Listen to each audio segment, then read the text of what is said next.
Olá, bom dia. Estamos aqui hoje de novo para conversar sobre o universo da escrita, esse momento que estamos vivendo.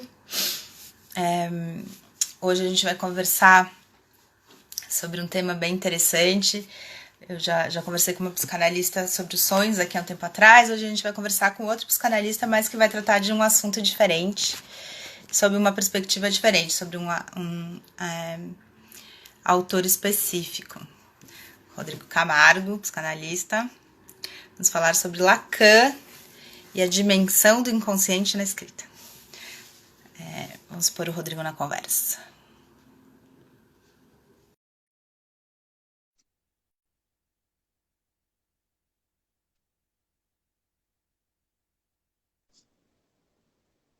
Olá. Oi, olá, bom dia, Tudo bom? tudo bem? Bom, vamos conversar então sobre o Rodrigo, como estava falando, que é um psicanalista. Vamos conversar sobre este autor que ele tanto estuda e que tanto utiliza na sua prática clínica, que é o Lacan, né? Eu queria começar com você conversando um pouco sobre a questão do nosso título, que a gente Hum, tem que colar aqui, que é Lacan e a dimensão do inconsciente na escrita. Então, eu queria que primeiro você uhum, falasse um pouquinho sobre a questão do inconsciente, né? Conversei aqui com uma outra psicanalista, a gente conversou sobre o fato de que foi uma descoberta do Freud, e o uhum. Lacan, né, que veio, enfim, trabalhou bastante com essa questão e foi colocando questões e muitas questões ligadas à literatura também. Vamos começar aí falando um pouco sobre o inconsciente e depois essa dimensão aí diferente do Lacan com a literatura. Bom, a pergunta é assim, direta, em função até da maneira como você apresenta a questão e o que interessa discutir o inconsciente aqui nesse contexto, né? Uhum. Onde você trabalha toda a questão da escrita e, de alguma maneira, as conversas que você faz giram em torno do texto, essencialmente do texto literário. Uhum. Talvez o que seria interessante de introduzir como aquilo que baseia e fundamenta justamente o que o Lacan apregou a respeito do inconsciente, da descoberta freudiana, do retorno a Freud, que ele tanto trabalhou no início do seu ensino, né? Praticamente aí toda uma releitura que ele propõe do Freud e o que ele, de algum modo, avança na teoria, naquilo que o Freud concebeu como inconsciente. Né? A grande descoberta e o que, de algum modo, resulta na psicanálise é a partir dessa sacada que o Freud teve. Né? Uhum. Há um texto do Freud, acho que, se eu não me engano, chama Uma Dificuldade no Caminho da Psicanálise. É uma coisa assim. É um texto meio não muito explorado, mas ele é sempre aventado, porque o Freud conta uma história no sentido mesmo do que é a descoberta do inconsciente, da importância disso na história da cultura. Digamos que ele vai falar assim de uma maneira que inclusive, tira um pouco o sarro dele, da importância que ele atribui à psicanálise ou a essa descoberta. Quando ele vai falar que a humanidade teve três grandes feridas narcísicas. Né? Teve aí, lá no século XV, com Copérnico, quando, de algum modo, a questão do heliocentrismo desloca o geocentrismo, onde ali se acreditava que a Terra era o centro do universo. Uhum. Tem aí alguma coisa na ciência que o Copérnico, a partir de cálculos, a partir de todo o entendimento, vai dizer: olha, a Terra não está no centro, não é o centro do universo. E isso desloca toda uma questão e, de algum modo, nos ressitua no universo, que naquele contexto girava e passou a girar, a partir de um entendimento da natureza, em torno do que a gente faz, né, em termos de um tempo que dá em torno de uma circulação em torno do Sol. Né? Então Uhum. há aí um certo deslocamento onde a gente achava que era o centro e de repente a gente descobre que não é mais o centro. Essa foi a grande primeira ferida, no sentido de ferir aquilo que a gente acreditava. E que o Freud vai destacar e falar: olha, tem aí uma elipse que se faz, né? Toda uma questão que a física, com o Kepler, vai desenvolver melhor, com a teoria do Newton, tudo isso vai deslocar uma certa noção do que você, aonde você está e passa a conceber o espaço de uma outra maneira. Né? Não é mais o centro da atenção das coisas. Uma segunda ferida narcísica é o que o Freud destacou com Darwin, né? Alguns séculos depois, no final do século XIX, quando Darwin, com a teoria da evolução, a origem das espécies, o estudo que ele vai fazer, vai tirar o homem como centro do mundo e das coisas. O homem é só mais uma decorrência de uma herança de ancestrais que, de algum modo, sai um pouco daquela ideia do criacionismo, né? Toda uma polêmica que há em torno, mas que desloca a figura do homem. Veja que era uma questão antes da Terra. A Terra era o universo.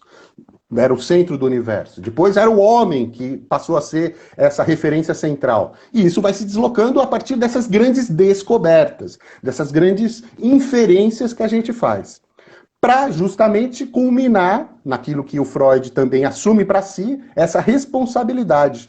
Com a descoberta do inconsciente, a consciência já não está mais no centro. Veja que isso vai, de algum modo, avançando. E essas três grandes feridas narcísicas, que são grandes hiatos, né, no espaço, né, daquilo que a gente conhece como conhecimento, em que o inconsciente justamente vai trazer esse novo deslocamento. A psicanálise, a novidade que ela traz é essa.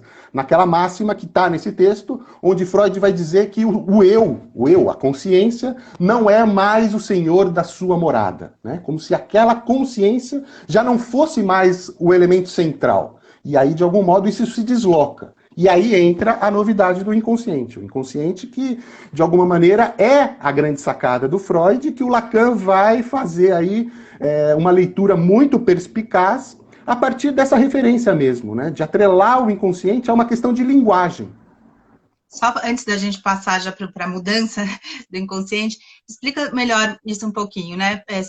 Muito bacana, eu nunca tinha pensado nessas três grandes feridas narcísicas aí da humanidade, mas de que modo, então, que a questão do inconsciente vai tirar a consciência do centro desse universo do homem? Assim, o que é exatamente que significa o inconsciente para a consciência, né? Acho que talvez o que o Lacan vai fazer como leitura dessa descoberta, desse passo que o Freud dá, é também, né, desmistificar uma coisa que o senso comum também, de algum modo, entendeu disso, como se o inconsciente fosse alguma coisa da ordem das profundezas, como se o inconsciente tivesse aí numa zona obscura, como se tivesse ali alguma coisa que a gente não sabe e que deve explorar e que estaria no cérebro, por exemplo. Né? Quando o Lacan vai dizer, e essa é uma frase, é uma expressão, e é uma orientação de leitura disso tudo, quando ele vai dizer que o inconsciente é estruturado, está estruturado como uma linguagem, esse é um norte, isso que qualquer lacaniano, qualquer leitura de orientação dessa perspectiva do inconsciente vai fazer, vai tomar como eixo essa referência. O inconsciente está estruturado como uma linguagem. Então a gente tem aí a noção de estrutura em jogo, a gente vai ter aí todo um enfoque em torno de um campo. E esse campo que o psicanalista está interessado está no campo da linguagem, né? Alguma coisa que passa pela linguagem. Então tem aí alguma coisa que tira um pouco essa substância. A gente não vai conseguir fazer uma operação cirúrgica e encontrar no cérebro uma parte ali onde a gente consegue localizar. Como a neurologia, por exemplo, de algum modo tem essa pretensão, não a respeito do inconsciente, mas de localizar no corpo, no cérebro, onde estaria o dito cujo inconsciente, que, aliás, inclusive nem é uma boa tradução. É a tradução que a gente, de algum modo, encontrou, é o que o Freud, de algum modo, colocou, mas que não se trata efetivamente de um contrário da consciência. Tem aí todo um engendramento na linguagem. Eu acho que talvez esse seja o elemento mais importante e que é o que faz eco com essa nossa conversa aqui, com a questão da escrita. O quanto o inconsciente está aí banhado de linguagem, o quanto ele se banha, o quanto ele, de algum modo, coloca aí a linguagem como quase um novo órgão, né? Como se a gente tivesse ali atravessado e a gente fosse constituído. A gente na verdade, constituído de linguagem. Daphne está falando que maravilha ouvir isso. Né, Daphne? Também acho. Aí, então, o Freud não estabeleceu isso desta forma, isso que Lacan dá, digamos, esse passo, talvez ele não disse que o inconsciente se estrutura por uma linguagem. E aí, só pondo mais uma questão assim, de ignorância um pouco, mas quando a gente fala de inconsciente, quando a gente fala de Freud, a gente fala muito da questão dos sonhos, né? E aí fica talvez para o senso comum que o inconsciente se revela principalmente através dos sonhos. Essa proposição que eu estou entendendo lacaniana que você está trazendo é que não, que na verdade ela é uma linguagem, tem uma estrutura, tem palavras, ou seja, não tem a ver com esse profundo e nem com este dormir, né? Ele se coloca também no consciente. Ele não é o oposto da consciência, ele faz parte do consciente, é um pouco isso, e aí levaria essa questão da linguagem, portanto da escrita? Olha, o que dá para acompanhar no ensino do Lacan e o que ele vai fazer com o Freud, né, num primeiro momento, propondo esse retorno à obra freudiana, ao que o Freud estabeleceu, é também uma distância que ele vai não só admitir mais para frente, como também ter que dar conta disso, que o que o Freud fez não é exatamente isso que ele está dizendo, ou melhor dizendo. O que eu quero dizer? O Lacan sempre frisou que o inconsciente do qual ele, no início, sobretudo, do seu ensino, foi estabelecendo, é o inconsciente freudiano. Então tem aí uma noção de inconsciente que está em jogo.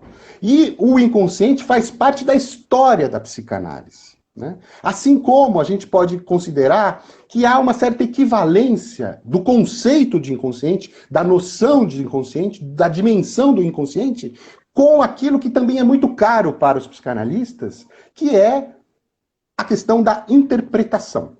Veja que a psicanálise nasce com Freud, há toda uma polêmica, quando e qual texto teria sido o texto inaugural da psicanálise, mas um texto que está ali no início, em 1900, que ele vai escrever, publicar, é a interpretação dos sonhos. Né? A interpretação dos sonhos é um mote, é algo inaugural, que a partir dali a coisa já está estabelecida. Então a gente precisa talvez começar a aproximar essa noção de inconsciente, para começar a discutir isso e o quanto isso tem a ver com a linguagem, com a questão da interpretação. Então, a interpretação e o inconsciente andam juntos, eles vão na mesma direção. Falar de inconsciente é falar de interpretação. O inconsciente, ele interpreta. O inconsciente, ele só faz isso, na verdade. É uma interpretação. Quando a gente sonha, é uma maneira que o inconsciente, quando a gente vai acordar, e aí até mesmo a gente vai contar sobre esse sonho, ou esse sonho nos intriga, nos angustia, ou nos deixa perplexos, a ponto, por exemplo, de procurar um analista, de fazer disso uma questão, de alguma maneira você já está levando para uma análise uma interpretação. Aquilo que te ressoa, de alguma maneira, como um enigma. E ali você vai ter talvez a escuta do analista, você vai ter, de alguma maneira, até a interpretação do analista. Mas essa interpretação do analista não é uma interpretação a priori, como se você tivesse o inconsciente e tivesse a interpretação dada pelo analista. O inconsciente já chega como uma interpretação. O analista não vai interpretar a priori. O inconsciente interpreta a priori, mas o analista vai interpretar de segunda mão. Já tem alguma coisa aqui posta que o sonho, por exemplo, revela e que as associações livres a partir desse sonho vão justamente dar andamento a essa análise.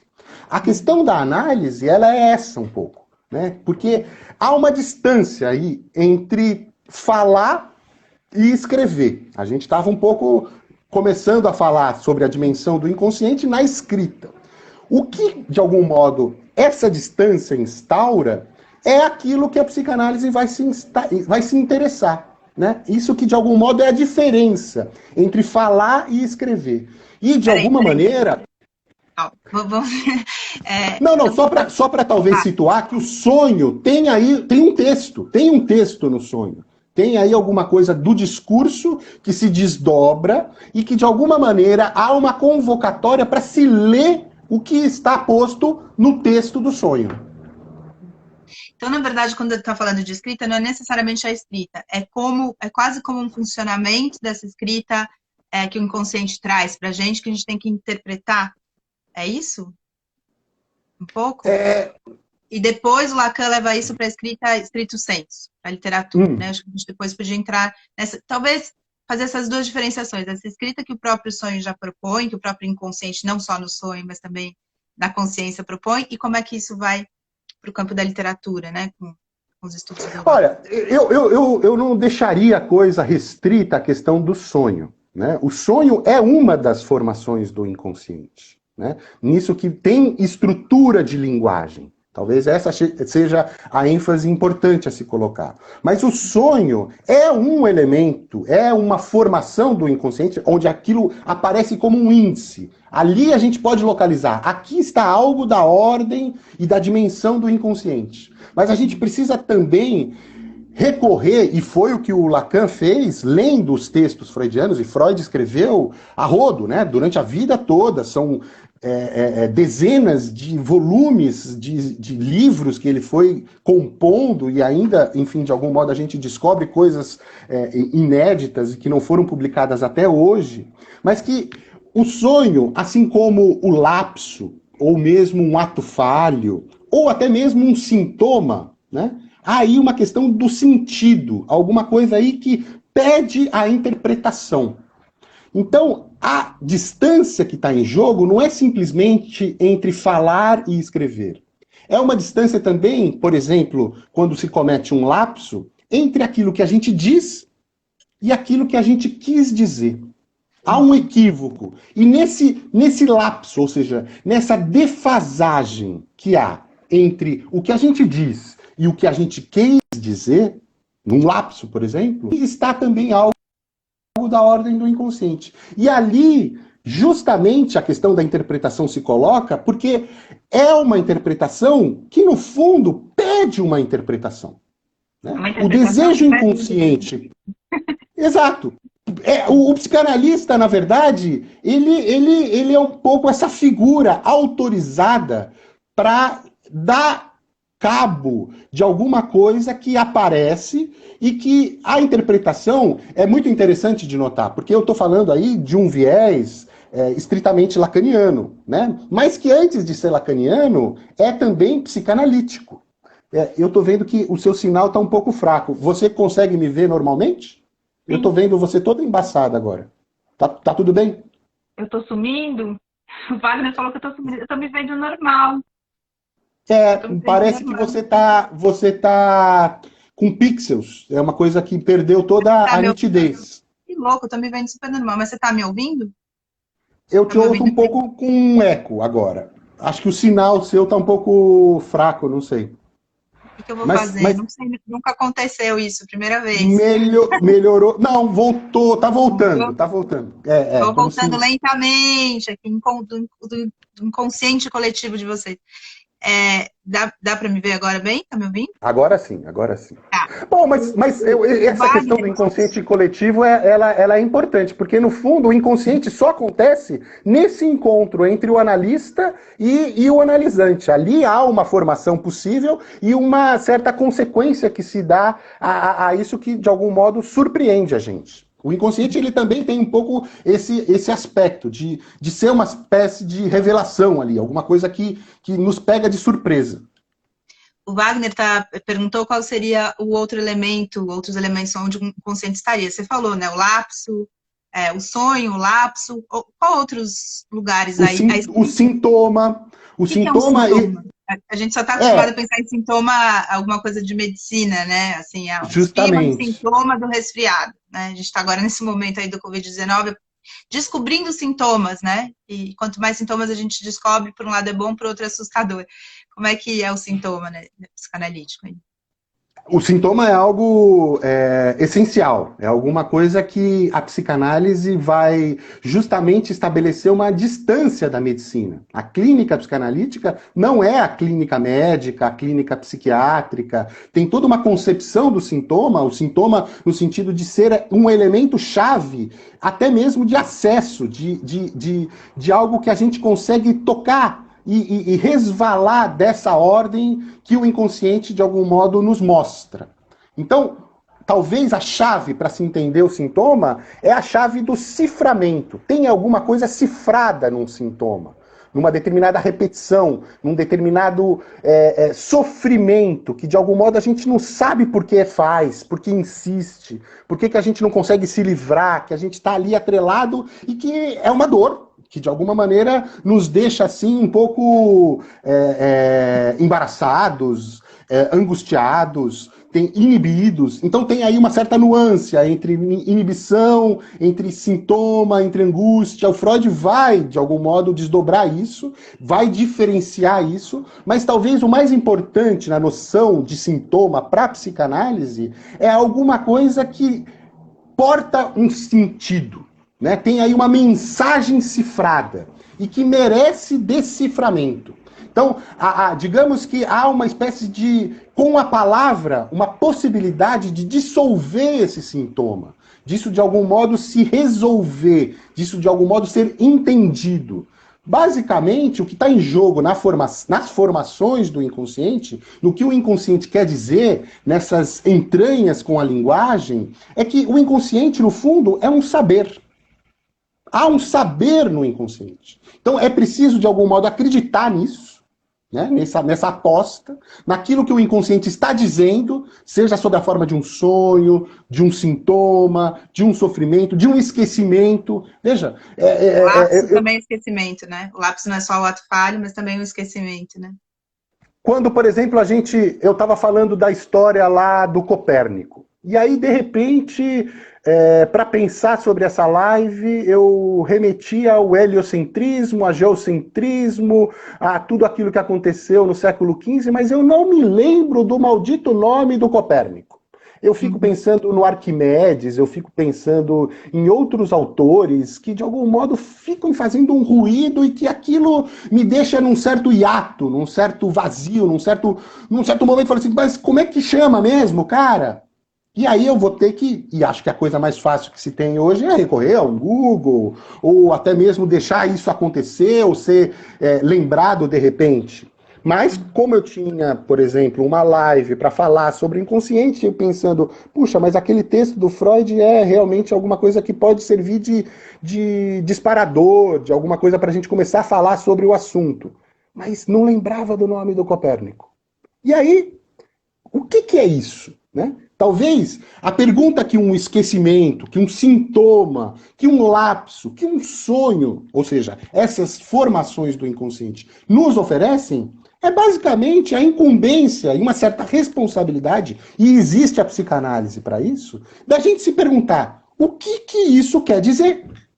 É basicamente isso. Fazer análise é conceder a essa pergunta, a esse mistério, a isso que de algum modo a gente não sabe muito bem como responder, e que abre ali uma série de questões, que aí vai remeter, evidentemente, ao inconsciente freudiano. Porque o Freud, no fundo, se a gente for pensar em termos de descoberta, será que ele teria algo novo que ele descobriu com o inconsciente? Por exemplo, há uma menção, quando se discute a esse respeito, em que se pergunta, será que quando o Cristóvão Colombo descobriu a América, né, e aquela coisa de descobrir a América, seria justamente a descoberta de um novo mundo, certo? Tem aí a descoberta de algo que não se sabia, que ali se chegou por acaso porque queria ir para as Índias, ou todo um desvio de rota, ou você de algum modo se depara justamente com alguma coisa que você está ali num mar aberto e de repente ao longe, no horizonte, você se depara com terra à vista, né? Tem aí alguma coisa que a gente não esperava encontrar e que é chamado, inclusive, foi chamado como o novo mundo. Uhum. A descoberta do Freud não é dessa ordem de um novo mundo. Porque o que o Freud descobre é algo de um velho mundo. O inconsciente, nesse aspecto, de ser algo do passado. Algo, de alguma maneira, que o inconsciente freudiano, é o que o Lacan vai justamente salientar, é alguma coisa ligada ao infantil. Alguma coisa que já se sabia. Mas não se sabia que sabe. Tanto que a melhor tradução, se é que existe uma melhor tradução para o inconsciente, de um termo em alemão, Unbewusst, eu não falo alemão, mas que de alguma maneira é difícil da gente, de algum modo, trazer para uma outra língua do que o Freud efetivamente queria dizer, é que talvez uma das grandes sacadas que o Lacan faz é chamar isso de um certo insabido, que não é, de alguma maneira, que a gente não conhece. É um insabido que sabe. Então, quando a gente faz alguma descoberta da ordem do inconsciente, isso que nos surpreende, isso que a gente fica ali, de algum modo, falando, nossa, mas eu nunca tinha pensado nisso, mas que, no fundo, é uma descoberta daquilo que você já sabe. Então, não tem novo nisso. É a descoberta de um certo velho. É um ressaltar alguma coisa do passado, onde o inconsciente freudiano, ele é eminentemente um inconsciente história. Tem aí alguma coisa da história que está em jogo. Alguma coisa que pede para ser interpretada, que tem uma história, que cada um tem uma certa incumbência de descobrir. Essa é também uma coisa importante e que talvez, se a gente for considerar um pouco nesse contexto que você está aqui me provocando e trazendo à tona toda uma discussão com o texto literário, a gente pode pensar, por exemplo, o que a descoberta do Freud, né, a descoberta do inconsciente, tem a ver com a literatura. E aí a figura do psicanalista começa a se ressaltar. Por exemplo, quando a gente pensa na... Você quer perguntar alguma coisa? Eu estou falando demais. Eu vou falando. Se você não me interromper, eu vou falando. Fala que os psicanalistas não falam, né? Que eles só ouvem. A Daphne estava perguntando aqui um pouco sobre a questão disso no corpo, mas ela disse depois que você já tinha respondido, né? Como é que esses sintomas se dão também no corpo, né? E aí ela está falando que insabido igual sabe dentro, né? A gente é o insabido, aquilo que a gente sabe dentro da gente, que precisa talvez vir para fora, né? E aí é um pouco isso que você começou a falar agora, né? Eu estava pensando aqui que esse saber que a gente tem dentro, acho que é bem isso que a Daphne falou, só pode vir para fora, né, na forma de linguagem, né? E acho que talvez seja isso que o Lacan vai bater mais, né? Vai aprofundar mais, pelo pouco que eu entendi aí do Lacan. Então, a linguagem é a forma como a gente vai, talvez, estruturar essas coisas que estão dentro da gente, vai dar forma para elas, ou elas podem ir para o corpo, enfim. Eu queria que a gente entrasse um pouquinho mais na questão da linguagem, né, que o Lacan vai propor, e que daí chega também na escrita da literatura. Mas eu acho que tem a ver com a linguagem, né, com a letra. Queria que você falasse um pouco disso. Assim. Nós somos seres de linguagem, né? De algum jeito, isso nos diferencia dos animais. A linguagem é alguma coisa que nos atravessa, nos constitui. Portanto, somos seres de fala. Nesse aspecto... Os outros animais, né, Rodrigo? Somos animais. Como é que é? Nos diferencia dos outros animais? Dos outros animais. Mas somos animais, sem dúvida, mas dotados de linguagem. O que é diferente, por exemplo, do aspecto de que os animais, eles se comunicam. Né? Você tem ali estudos e maneiras de ver toda uma comunicação entre os animais, sejam lá as baleias, os golfinhos, as formigas, tudo isso que de algum modo tem ali formas de comunicação. A questão é que a coisa não se restringe à comunicação, né? No sentido mesmo do caráter do símbolo, do simbólico, de alguma coisa que realça um aspecto que não é mais da ordem de um imaginário, de uma certa reflexividade.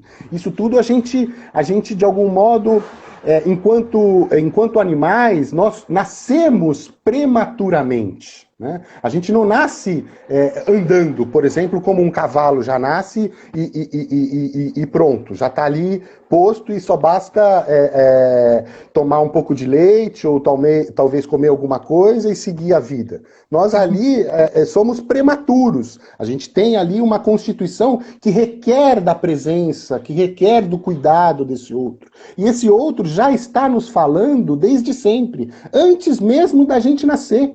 A gente, enquanto indivíduo, a gente vem ao mundo já com alguma coisa em mente, por parte do quartinho organizado dos pais, da roupinha azul ou cor-de-rosa, do nome próprio que vai se dar, da maneira que os pais vão receber isso, se é com surpresa, se é com desejo, se é com aversão.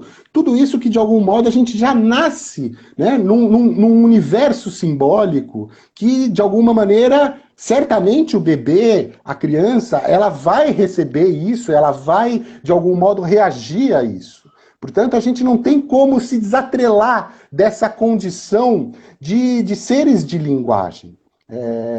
Tem aí alguma coisa que é importante de salientar, de ressaltar, mas que o mais surpreendente, e aí eu acho que talvez seja uma ponte, uma maneira da gente começar a falar desse aspecto da letra, como você bem lembra, o quanto a coisa também, e aí por isso que é complicado, né? Ela não se restringe à linguagem. Ou seja, a linguagem também não dá conta. E aí tem aí alguma coisa que é importante também considerar, que a psicanálise, principalmente essa de orientação lacaniana, ela tem toda uma maneira de conceber o corpo, né? Ou mesmo a questão da interioridade, quando você fala do dentro, do fora. Veja que o Lacan teve que, para falar dessas questões todas, até mesmo de fazer uma torção no que o Freud estabeleceu, ou trazer a importância da linguagem em jogo, isso que, por exemplo, a linguagem estaria fora, e de algum modo isso nos atravessa o corpo, né? Tem aí toda uma questão das zonas erógenas, dos furos, disso tudo que o corpo, ele não é um corpo, digamos, fechado, como se fôssemos uma esfera, né? Então não dá para conceber o corpo, a partir da psicanálise, quando a gente coloca as coisas nesses termos de dentro e fora. O dentro e o fora, ele começa a entrar num certo paradoxo, numa certa dificuldade que requer um novo modo de se espacializar a coisa. Né? Disso que dentro e fora não tem muito como dizer, isso não se sustenta, principalmente quando a gente está falando em termos linguageiros. A linguagem nos afeta. Tem umas palavras que eu gosto daqui, porque cada um que traz esse universo traz novas palavras. Né? Linguageiro, nunca ouvi. O que é isso? Tem aí alguma coisa que a linguagem vai perfurar o corpo, nesse aspecto de ter aí o poder das palavras. As palavras e outra. E o mais interessante, a coisa não se resume na questão da palavra. Veja que todo o aspecto que o Lacan vai, por exemplo, importar de um contemporâneo do Freud, que Freud, inclusive, não teve acesso, não sei se não teve acesso, ou enfim, de algum modo, isso correu em paralelo, que é a importância do linguista Ferdinand Saussure, né? No seu curso de linguística geral, alguma coisa que acontecia na mesma época que o Freud desenvolvia ou escrevia os seus principais textos no início do século XX. Quando o Saussure, de algum modo, destaca aquela diferença entre significante e significado, né? De alguma maneira, o que o Lacan vai se apropriar e vai ler junto com Freud, a partir dessa perspectiva da linguística, a gente vai, de algum modo, desatrelar, né, o significante e o significado. Lacan vai inverter toda essa operação, isso requer um certo tempo para poder, de algum modo, explicar e expor isso com um pouco mais de propriedade. Mas digamos que a gente está falando em termos de uma palavra, né, naquilo que a palavra ela tem um poder, mas que, em termos de linguagem, não se reduz à palavra. Não dá para pegar só a questão da palavra. O Lacan chega ao ponto e complica a vida dos psicanalistas quando a gente vai pensar isso, que é da ordem do significante, ou seja, alguma coisa que tenha até uma certa primazia ao significado, né? O quanto o som aí começa a reverberar. O quanto a questão o significante tomado ali, né, originalmente, de uma maneira mais geral e básica, como a imagem acústica. Isso que se forma e que, de alguma maneira, está sempre ligada ao significado, ao conceito, e que varia ao longo das línguas. Mas só para completar essa noção do significante, quando, por exemplo, um pai ou uma mãe dá um tapinha no bumbum do bebê, né, e que aquilo de algum modo apazigua a criança, veja que ali há um elemento linguageiro, há um elemento que pode ser tomado como um significante. Veja que o pai ou a mãe, aquele cuidador, não necessariamente precisa dizer nada. Basta um gesto, basta um afago, e aquilo vai ter uma significação. Aquilo tem uma repercussão na vida de uma criança, por exemplo. Entendi, entendi. O exemplo fechou bem. Mas a Daphne está dizendo linguageiro, cinético e verbal. É um pouco isso que você está falando, né? Tem essa questão de não ser só a fala. E que nem precisa ter a fala, né? Um gesto que significa. É isso, né? Uhum, uhum. Isso, Um tom de voz, por exemplo. Você pode dizer a mesma coisa, mas o tom de voz, ele é decisivo. Dizendo de uma maneira ríspida, dizendo de uma maneira amável, dizendo de uma maneira baixinha. Tudo aquilo conta na linguagem, nesse aspecto linguageiro. Não é só uma questão do textual. Por isso a importância da interpretação. Né? A gente precisa também atrelar essa noção do inconsciente freudiano àquilo que o Freud inventou. Porque eu até estava dizendo um pouco desse aspecto da descoberta, né? E aí eu não tive a chance, mas eu acho que agora seria um bom momento para retomar, que é, por exemplo, quando a gente inventa um novo gênero literário, né? Aquilo que, por exemplo, a gente pode localizar na história da literatura universal, como, por exemplo, o advento da literatura policial. Né? O que seria o romance policial? O romance policial, que foi uma invenção de um escritor, né? Edgar Allan Poe, quando escreve alguns contos em que ele inventa justamente, aí é uma questão de invenção. Ele não descobriu o romance policial. Ele inventa um gênero a partir de uma invenção de uma figura que é a figura do detetive. Quando o detetive vem nesse sentido, daquele personagem que vai desvendar, que vai decifrar, que vai, de algum modo, elencar ali elementos importantes, significantes, insignificantes, e vai trazer uma certa decodificação, uma certa lógica, né? E nos mostrar, olha, você juntando Lé com Cré, A mais B, você vai chegar ao assassino, digamos, daquele mistério que a gente nunca sabe e que a gente, de algum modo, se interessa. Que isso, de algum modo, nos faz procurar esse tipo de literatura, esse tipo de encadeamento das ideias, desse tipo de desenlace, onde a figura do detetive, ela se repete. Né? Todo romance policial, ela tem como pano de fundo, ela tem como mote a figura do detetive, né? Seja o Dupin, seja o que fez Agatha Christie, Patricia Highsmith, Raymond Chandler, tem uma série de... Rubem Fonseca, o Garcia Rosa, todos têm lá o seu detetive predileto, tem essa coisa do alter ego, mas a figura do detetive basicamente funda um gênero literário, que é o romance policial, que a gente sabe mais ou menos qual é mais ou menos a lógica que está em jogo. Essa é a grande sacada do Freud nesse aspecto. Ele inventa o psicanalista.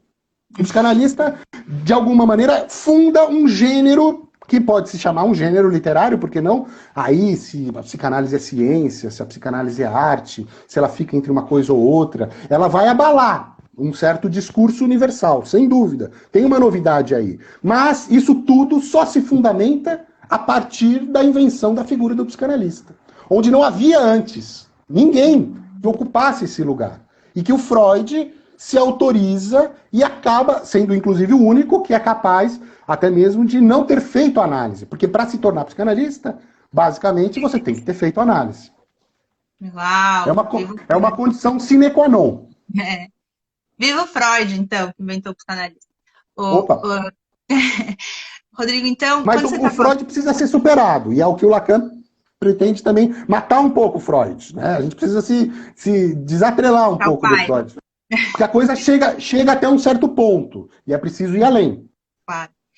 Mas o Wagner está fazendo uma pergunta aqui, que é se psicanálise é arte, mas eu queria juntar isso, antes de você começar a falar de novo, que você fala então dessa questão linguageira, que é muito interessante, nunca tinha ouvido esse termo, nem pensado nisso, que a gente tem, então, uma interpretação junto com aquela, né, tem outras formas da gente interpretar esse texto, digamos, né? o tom da voz. Quando a gente fala da linguagem escrita, a gente não tem essas possibilidades, desses furos aí, né? A escrita tá no papel. Essa interpretação vai se dar, sim e não, dentro e fora, quero que você fale disso. Vai um pouco da nossa leitura, né? Ali, digamos, num primeiro momento, sozinho, ali, lendo, sem essas possibilidades. Disse até isso, o problema da questão da linguagem do WhatsApp, né? Que vencem, aí inventaram os emojis para poder você dizer, isso aqui é feliz, é triste, é alegre. Os emojis vêm um pouco para trazer um pouco essa interpretação que a gente não tem. Queria que você falasse um pouco disso, pegando esse gancho aí do Wagner, se a psicanálise é arte, o que você tem para dizer disso, e essa questão, então, como é que isso se dá na escrita? Se dá e como se dá? Tá. Bom, essa é uma questão de uma vida inteira, né? É alguma coisa que... A gente tem 20 minutos. A gente tem alguns minutos para dar conta de algo. Uma vida inteira em 20 minutos. Eu vou. Sabe o que eu poderia muito bem fazer? É justamente mostrar pelo. Que o termo é terrível, mas pelo exemplo, usar o termo exemplo que é terrível, mas pelo exemplo do Lacan. Né? O Lacan, quem é o Lacan? O que de alguma maneira ele fez a partir dessa descoberta? Né? Ele, de algum modo, estabeleceu um ensino. E a gente, enquanto psicanalistas de orientação lacaniana, tem justamente uma vida toda para decifrar isso, para levar isso adiante, para fazer com que isso, inclusive, não morra. Né? Agora, existe todo um preconceito, um estereótipo de que o Lacan é difícil. E de fato é. Tem um meme, né? Alguma coisa... Só para eu tô falando, você tá falando, né? Eu tô trazendo essas coisas chão aqui, mas enfim, tinha um meme aí no início da pandemia que é só saia de casa depois que você entender Lacan. E eu fiquei pensando, por que Lacan? Podia ter sido qualquer outro autor, né? E você tá pondo que porque Lacan é muito difícil mesmo? Que esse meme não, porque o Lacan é muito importante. De alguma maneira, ele até ajuda a gente a pensar o que a gente está passando hoje. Mas isso é um outro assunto e uma outra questão.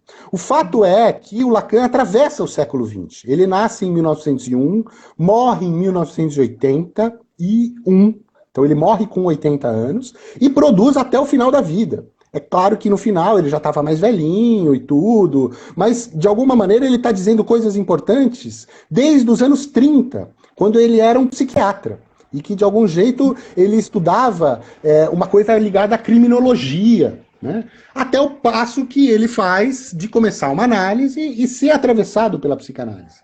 E tem ali então, se a gente for pensar, em torno de 50 anos, onde isso se desdobra do meio do século XX até, enfim, dos anos 30 até os anos 80. Tem ali alguma coisa que está posta e que é muito difícil de conceber, que é justamente essa distância entre o escrever e o falar. Né? O ensino dele foi todo balizado em seminários orais, em que ele falava. Ele falava dos anos 50 até os anos 80. São 25, 26 seminários.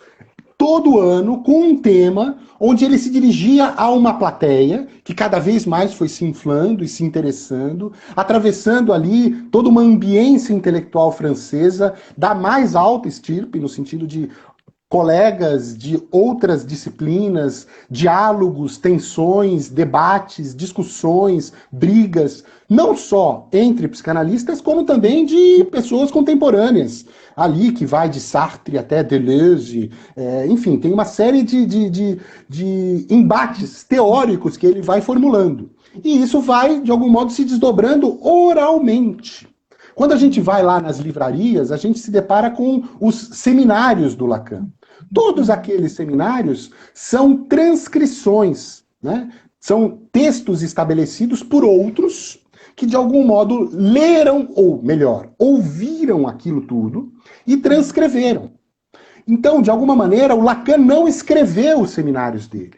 O que ele escreveu, efetivamente, foram os escritos. Ele escreveu um livro em vida, que foi mais ou menos uma compilação de todos os congressos, de artigos, de prefácios, de coisas que ele foi publicando até 1966. Então, o Lacan, se for ver, foi publicar o seu primeiro livro aos 66 anos de idade. o que foi já um sucesso editorial, um livro de quase 1000 páginas, enfim, alguma coisa estrondosa, que são os escritos.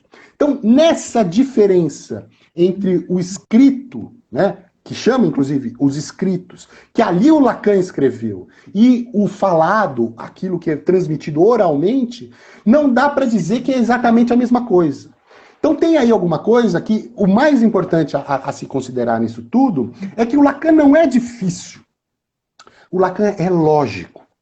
Tem aí uma lógica em jogo. E claro, se você não entende essa lógica, de alguma maneira isso cria uma dificuldade, porque você vai ter que decifrar qual que é a lógica que está aí. E essa lógica é uma lógica calcada justamente na leitura que ele faz dessa descoberta freudiana do inconsciente. Então ele vai levar isso ao extremo, a ponto até mesmo de superar. Tanto que ele fala do inconsciente freudiano. E, evidentemente, o que está por trás é o que ele vai conceber como o inconsciente lacaniano. Digamos que toda essa nossa conversa aqui ainda está muito restrita ao Freud, ao que o Freud estabeleceu, a esse inconsciente tomado aí como um inconsciente história. Tem aí uma história que uma análise vai, de algum modo, puxando. Então, para ler o Lacan, você vai ter que tomar isso como um certo enigma, como um certo jogo de quebra-cabeças, onde as peças elas vão juntando. E eu posso adiantar aqui, como um leitor de Lacan há alguns anos, que tenho aí essa prática, mas que esse quebra-cabeças é um puzzle, um enigma, em inglês, inclusive, tem essa tradução. É um quebra-cabeças em que falta sempre uma peça. De alguma maneira, ele não propõe um quebra-cabeça completo. Isso nunca vai se completar. Nesse aspecto, é a riqueza do texto do Lacan. Digamos que você precisa também colocar algo de si nessa leitura, nessa dificuldade, e que, de algum modo, requer uma certa criptografia em jogo. Essa criptografia, o que é essa criptografia?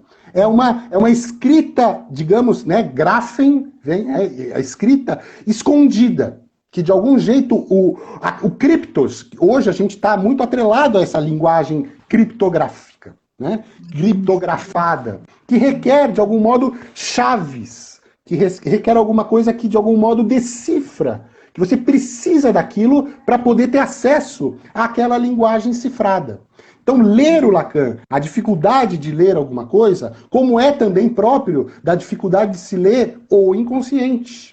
Ler o inconsciente, eu tomo mais ou menos por aí. Ler o inconsciente, para mim, o importante do Lacan é que, de algum modo, parece que há uma correspondência, que o Lacan fazia questão de mostrar que a coisa não é fácil.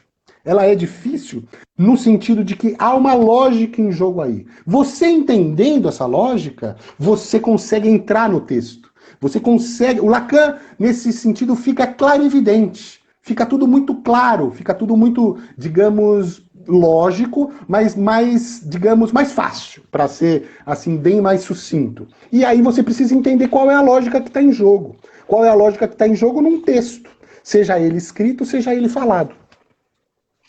Uau!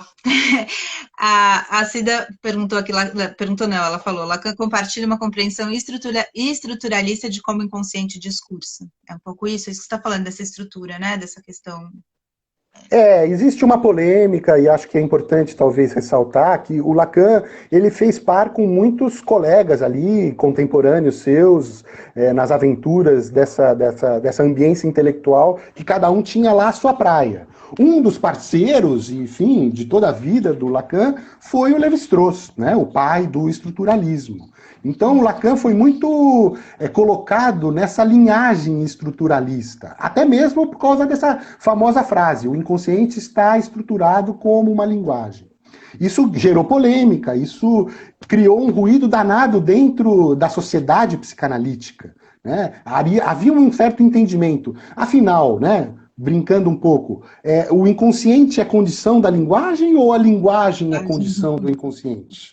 Seria aí alguma coisa que o Lacan inverte essa lógica, né? A linguagem é condição do inconsciente, é isso que ele está dizendo. Sendo que todos os psicanalistas estavam lendo o Freud justamente pela chave oposta, inversa. né? Como se o inconsciente, aquilo que é da ordem das profundezas, aquilo que está ali no passado, aquilo que é história, de algum modo, fosse a condição da linguagem. Como se nós só falássemos porque temos ali um núcleo duro chamado inconsciente. Então tem aí alguma coisa que o Lacan quebra, desconstrói, vai tomando uma via que é pelo avesso.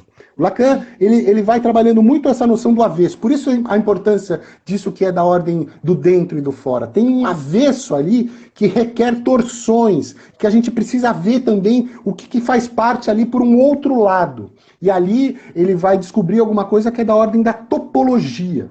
E a topologia é algo que vai romper com uma noção do espaço que a gente está justamente acostumado, entre o dentro e o fora. Só que qual que é o princípio básico da topologia? O furo. Então tem aí alguma coisa que o furo vai justamente quebrar até mesmo a noção de estrutura que está em jogo e que não dá para simplesmente colar o Lacan nessa pecha de estruturalista. É alguma coisa que o estruturalismo mesmo já não dá mais conta. O Lacan teve que fazer outras incursões em diálogos com a matemática, toda uma questão que ele vai inventar, todo um arcabouço de regras, de letras, de esquemas, de grafos, que é enorme e que requer aí uma vida para se estudar mesmo, mas que é muito rico e que não dá para resumir isso numa questão de que o Lacan é estruturalista. Ele vai além disso, ele vai além do estruturalismo, da noção de estrutura. Digamos que ele vai ressaltar justamente o que faz furo na estrutura. Muita coisa, né? Mas eu queria que você retomasse um pouquinho essa questão que você falou do Freud dele, que a gente então imaginava que como é que é? Que a linguagem nasce do inconsciente, um pouco, para resumir bem chãomente aqui, mas que ele vai torcer isso e vai dizer o oposto, que a linguagem que o inconsciente vem da linguagem, é isso? Queria que você comentasse rapidamente, que a gente está se encaminhando para os 9 minutinhos finais aí. Não. É basicamente o que a gente precisa entender do que está em jogo nessa formulação de que o inconsciente está estruturado como uma linguagem. É algo que, de alguma maneira, a linguagem ela é constitutiva. Nós somos seres de ficção. Naquilo que a gente vai quebrar um pouco com noções de identidade, com noções daquilo que nos constitui enquanto pessoas, como indivíduos. Tem aí alguma coisa em jogo que a gente não consegue muito apreender, né? Isso que vai um pouco na direção de uma teoria do sujeito que está em jogo. Na concepção teórica do inconsciente, digamos, atravessado por essa leitura do Lacan. Então, quando a gente fala de inconsciente, a gente está falando de um sujeito do inconsciente. Então, a gente está aí, digamos, assujeitado pela linguagem. Nós somos seres que, inclusive, estamos, quando a gente fala, a gente está sendo falado por um outro. Toda uma noção aí da importância desse discurso do outro, dessa presença do outro. Isso que, de algum modo, nos constitui enquanto até mesmo seres falantes. Agora, o outro, ele não está personificado, por exemplo, na figura da mãe, na figura do pai. Não, o outro, ele é um outro que o Lacan vai colocar como um outro com O maiúsculo. Então a gente vai pensar aí o outro, o grande outro, como é notoriamente chamado, como uma espécie de alteridade radical naquilo que a linguagem, né, esse tesouros dos significantes. O outro aí como isso que de algum modo a gente precisa disso, a gente precisa do outro, ou seja, desse universo simbólico para nos constituirmos. Né? Enquanto... eu vou fazer um furo na sua linguagem. Para falar Pura. Quando você fala somos seres de ficção, a gente está chegando no finzinho da nossa conversa, eu queria que você falasse um pouco mais disso que o Lacan diz, de sermos seres, a gente está sempre buscando a verdade da nossa vida, né? Como se na psicanálise a gente fosse chegar na verdade da nossa história, pudesse, da mãe, não sei o que. E aí ele vem de somos seres de ficção. Então, criamos a nossa... Queria que você falasse um pouco disso, que tem a ver também com a escrita, né? Aí quando a gente começa a elencar determinados conceitos, determinadas noções, eu acho que você traz aí, talvez até mesmo para fechar, e me parece fundamental, também evocar, né, já que isso só vai ficar mais ou menos aqui pincelado, toda a importância dessa busca da verdade. Né? O que significa a verdade nessa história toda? Que busca é essa? Que de algum modo a verdade tem ali alguma coisa que é uma certa busca de sentido. O que significa a verdade? Né? Naquilo que o Lacan vai dizer que a verdade ela tem uma estrutura, veja de novo a estrutura, de ficção. Então não existe a verdade verdadeira. Então, naquilo que talvez aí o mais importante e que de algum jeito colocaria essa questão da verdade em jogo é a capacidade que o ser humano tem de mentir. Eu acho que talvez nesse aspecto é um certo elogio da mentira que está em jogo naquilo que nós temos essa capacidade, coisa que, por exemplo, um animal não tem. Um animal não tem, não está dotado dessa condição. Um animal não mente. A gente tem aí alguma coisa que a mentira começa a se enfronhar nessa coisa que, de algum modo, a gente entende por verdade. Né? A verdade ela não pode ser dita toda. Por quê? Porque a gente está falando em uma sequência de palavras, de frases, de silêncios, de atos, de alguma coisa que é uma atrás da outra. Se você quer mesmo dizer a verdade toda, você teria que dizer ela toda ao mesmo tempo. E não tem como, estruturalmente, ela só precisa se desdobrar. Então tem aí alguma coisa que o Lacan vai enfatizar e levar isso às últimas consequências de que há um semi-dizer da verdade. A verdade no sentido de que ela tem uma certa variedade. E isso, de algum modo, tem a ver com a sua posição subjetiva. E então, de algum jeito, não tem como falar a verdade verdadeira. A verdade, ela é sempre mentirosa. A Gabriela está falando aqui, né, que o cão dela mente muito bem, né, que acho que os bichos, eles, não é mentir, né, como é que chama isso? A palavra está me faltando aí, um lapso. Eles, né, você fala, você pegou isso? Ele olha para baixo, né, como se ele não tivesse pego, né, vem aqui, ele fica lá. Então, nesse sentido, é uma mentira, mas não é uma mentira, né? Sensacional, o exemplo é sensacional, porque de fato, mas eu só queria lembrar, esse animal aí é um animal doméstico. Doméstico tem ali uma certa etimologia que a gente vai desembocar do homem, né? Ele é um animal do homem. Então, se esse cachorro mentiu, de fato, eu lembro daquele ministro lá da época do Sarney, do Magri, que falava que o cachorro também é homem, né? Nesse sentido. É um ser humano. O cachorro é um ser humano. E é um pouco isso. Se a gente for ver, a gente dá muita importância para os cachorros, mas eles são uma parte da gente, eles são uma certa extensão. Nesse aspecto, eu acho que não dá para diferenciar muito, não. E é claro que eu estou sendo irônico e caricatural, mas eu acho que tem essa importância também, de ver que são animais domésticos. Nesse aspecto, eles aprendem, eles se comunicam. Mas a mentira, ela é um pouco mais elaborada do que isso. Tem aquela questão de uma frase que foi muito bem trabalhada por autores da linguística, linguistas, que vai dizer, eu minto. Quando eu digo isso, eu minto, eu estou dizendo a verdade ou eu estou mentindo? Tem uma série de decorrências paradoxais e que a gente precisa levar isso a sério. A Gabriela está falando ibope na casa. Não vai dar para a gente entrar nessa questão. São muitas questões, né? A gente vai puxando fios.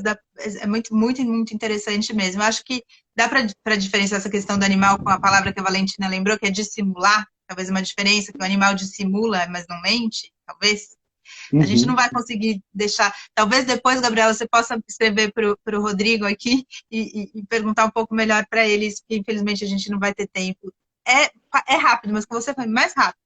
Eu queria, então, que, para terminar, você desse alguma indicação de leitura para entrar nesse universo tão rico aí do Lacan.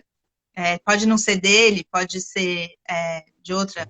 A Gabriela está continuando falando coisas muito legais aqui sobre os animais, que eles se camuflam para sobreviver. A gente pode fazer depois uma coisa sobre isso. Eu recomendaria, quem sabe, ler Freud, né? De algum jeito tem alguma coisa que seria assim bastante condizente com esse momento atual que a gente vive, que é um texto dele chamado Psicopatologia da Vida Cotidiana.